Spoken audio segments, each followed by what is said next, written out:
Donald Trump told Ukraine, "You don't have the cards." Not in a good position. You don't have the cards right now. But as it echoed down Pennsylvania Avenue, Volodymyr Zelensky showed his hand to both Putin and Trump. Swarms of Ukrainian drones, punching Taganrog Airbase and slamming the large landing ship at Novorossiysk. Proof that Ukraine isn't waiting to be dealt a winning hand, it's making one. The first reel opens on the Black Sea, where Novorossiysk pretends to be too big to bruise. It is Russia's energy throat, and the Black Sea fleets fall back home, a place of cranes, pipelines, and warship silhouettes drawn against harbour lights. The night is dark enough to keep secrets until the water itself begins to move. Long, low profiles slip between booms like knives through canvas. Overhead, other visitors arrive, propulsive hums, jet-powered stingers, the hard, fast signatures of Neptune-class cruise missiles threading in from far away. Then the port coughs flame. Oil jetties belch black smoke. A tanker licks orange along the waterline, and by the naval quay, a heavy hull, Project 1171 to pier-class, NATO codename Alligator, takes a punch at pierside. Not a rumour, a hit. A beachable workhorse built to lift armour and cargo, caught where it was supposed to be safest. Ukrainian sources call it what it is: damage to the Alligator in the heart of Novorossiysk. Logistics interrupted, a symbol embarrassed, a sanctuary disproved. This isn't a one-off jab, it is a body blow to the war's supply chain. 2 weeks ago, a strike here forced a halt in oil loadings worth nearly 2.2 million barrels a day, about 2% of the world's supply, before operations limped back online. Numbers don't scream, but they do set the tempo, and that tempo is now artillery quick. Attack, assess, repair, repeat. For a government that funds war with crude, each interrupted berth is a cash register slammed shut mid-sail. Each paused pipeline, a gasp in the lungs. The world's traders saw the smoke and marked their charts. So did the Kremlin's accountants. And so did the Black Sea Fleet, now learning the new bedtime routine. Even at the pier, you sleep in your boots. What happens next is as instructive as the explosions. Russian air defense crews scramble. Tracers lash the night like frantic handwriting. In the panic, interceptors do what panic makes them do: miss, drift, and, in at least one recorded case, slam into the very skyline they were meant to protect. A Russian missile curls, then hammers into a high-rise. Friendly fire is an ugly phrase. It's worse as a silhouette in a burning window. Residents film the shock and the glow. The myth of layered invulnerability flickers and goes out. Rear areas, the map still says. The camera says otherwise. This is the choreography of asymmetric dominance, and Ukraine is dancing it without missing a beat. Sea drones have already carved their legend into Black Sea hulls. Magura Phi-5s skimming like errant torpedoes. Sea baby craft grinning through blast foam. Tonight's cast adds cruise missiles and jet-powered one-way drones to the bill. The effect is cumulative, not just cinematic. A port once marketed as untouchable now blinks, pauses, bleeds, and counts. You can almost hear the new math echoing inside Russia's logistics rooms. How many escorts to protect a harbour? How many air defense batteries to ring a quay?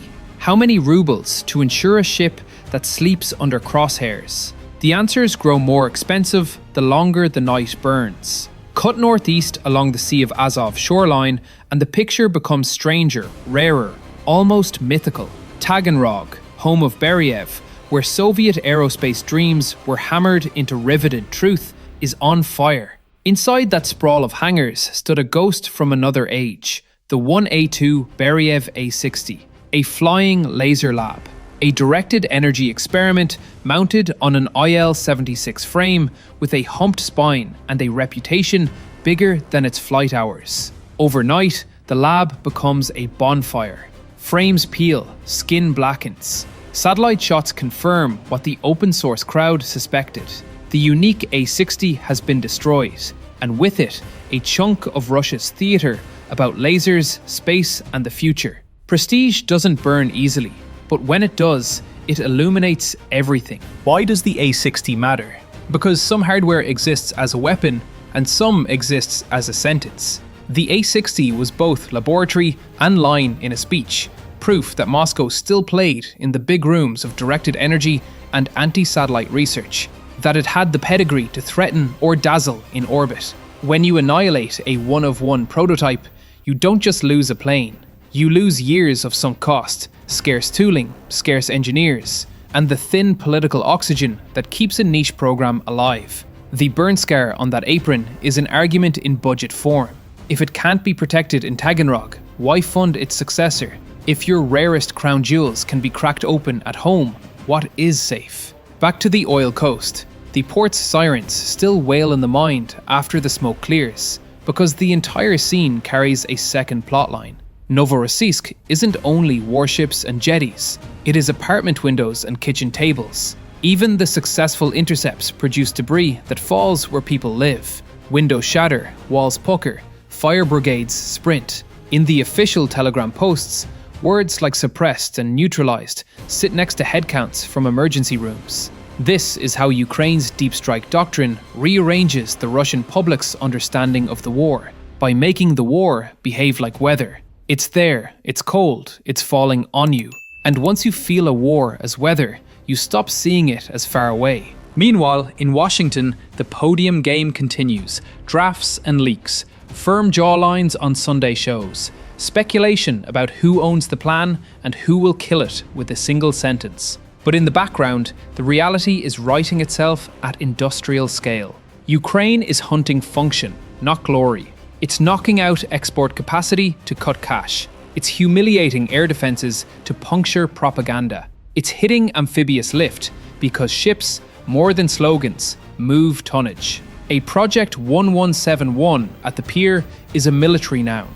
A burning Project 1171 is an economic adjective. Constrained. The next time someone says talks are imminent, the map will want to know what the tonnage numbers say, what the repair crews did overnight, and how long it will take to weld an alligator's wounds while the harbour keeps shaking. Let's linger a moment on the amphibious piece, because it's easy to miss in all the smoke. Project 1171, or Taper if you prefer the Soviet factory's sense of humour, was designed for a different era's beach. But the physics never went out of style. Armour is heavy, ammunition is heavy, ports and ramps matter.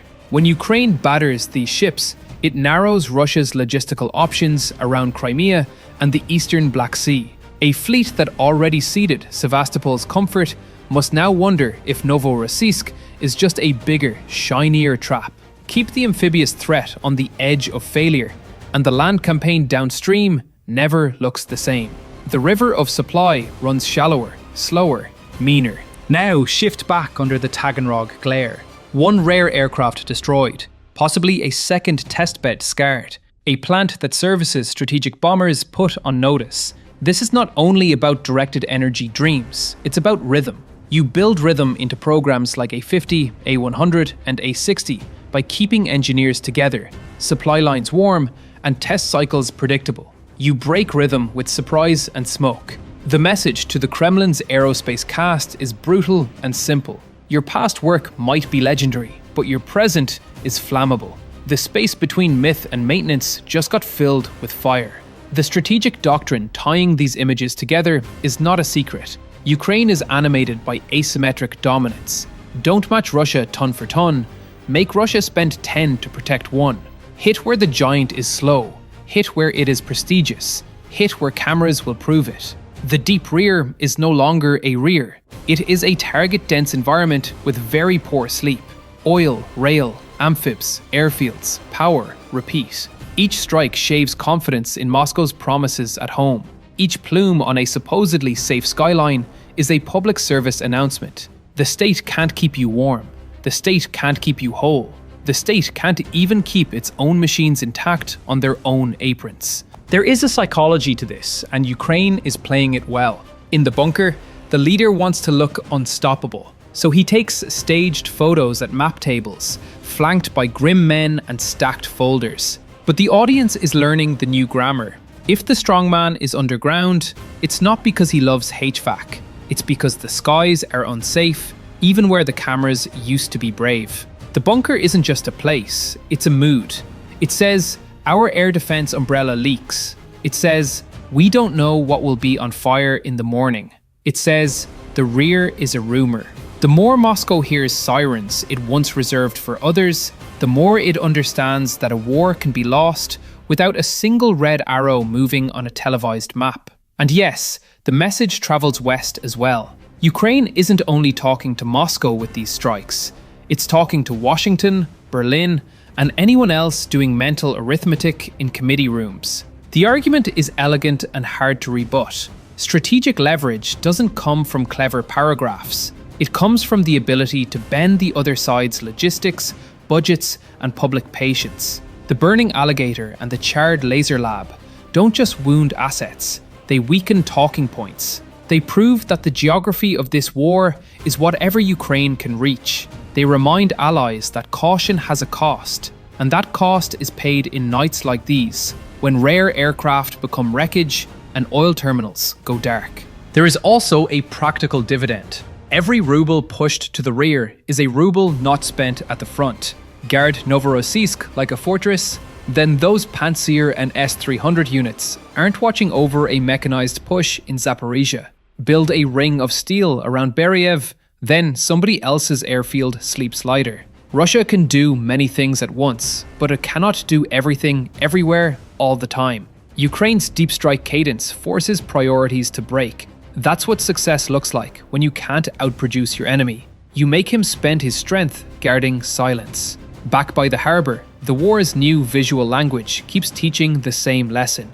A sea drone's POV skimming over black water. The split-second glimpse of a hull before the blast whites the frame. A SAM plume drifting across a high-rise like a snake left homeless. Videos geolocated by strangers with good eyes. Satellite passes that turn rumors into heat signatures and wreckage outlines. This is forensic cinema, and it is political dynamite. It keeps Kiev honest, it keeps Moscow accountable, and it keeps the world from looking away. When people ask what's real, the answer is a pixel, a scorch mark, a burnt wing. Washington will keep its play running, and perhaps it should. Diplomacy is a craft, and this is a difficult room. But the script is being revised every night by drones and missiles and very nervous harbour masters. Trump can talk about cards, and the quote will live on. Sharp, memorable, a phrase that fits neatly into a chyron. Ukraine's reply is messier to package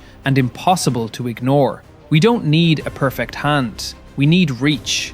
We have reach. We are using it. And the map is changing in ways that cannot be unannounced. A note on escalation logic for those still counting the rungs. Ukraine isn't trying to win a contest of tonnage. It's trying to force an emperor's choice problem set. Do you defend the ships that move tanks or the jetties that move oil? Do you put Patriot-class systems around a refinery or shuffle them to cover bombers? Do you keep the A-60's legacy alive or admit that its best function now is as a cautionary tale in a budget spreadsheet? Every or is a narrowed airway for the Kremlin. Every and is a lie the war won't let it tell. Some will object. Oil flow resumed. Ships still sail. Factories will rebuild. True enough. But the metric that matters in a long war is repeated cost. A port that can be stopped again. An airfield that can be touched again. A prototype that can be destroyed cannot be replaced on a politician's timetable. Multiply the again and you get exhaustion. Add friendly fire footage and you get humiliation layered on top of expense. The rear shrivels. The front starves. The public wonders what else isn't true. On this night, two images summarize the moment better than any podium line. In Novorossiysk, an Alligator-class lifter slumps against the pier.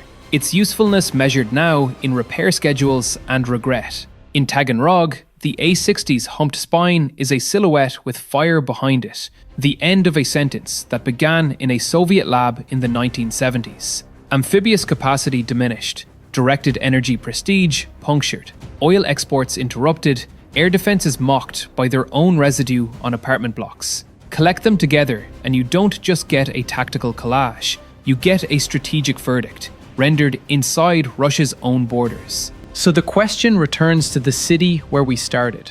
What is the argument now? If Washington's script insists that leverage lives in careful phrasing, the battlefield insists that leverage lives in range and repeatability. Ukraine has both, and it is spending them nightly. For Moscow, the bill is arriving at the harbor, the hangar, the living room. And bills do something that speeches don't. They force choices. Novorossiysk's fires will be put out. Taganrog's wreckage will be tidied. The cameras will move on. But the message won't. Russia is being dragged into a war with itself, its budget, its promises, its reputation for safety at home. That is how wars end, not with a single victory, but with thousands of small defeats that make the big ones inevitable. The rear is a battlefield now. The safe map is a fairy tale. The cards, they're being played in steel and fuel and sleeplessness. How many more assets inside Russia can be struck before the political and military calculus shifts? Not in a communique, but in the bunker. And when that shift comes, will it be credited to a line at a podium, or to a ship at the pier and a laser plane on fire?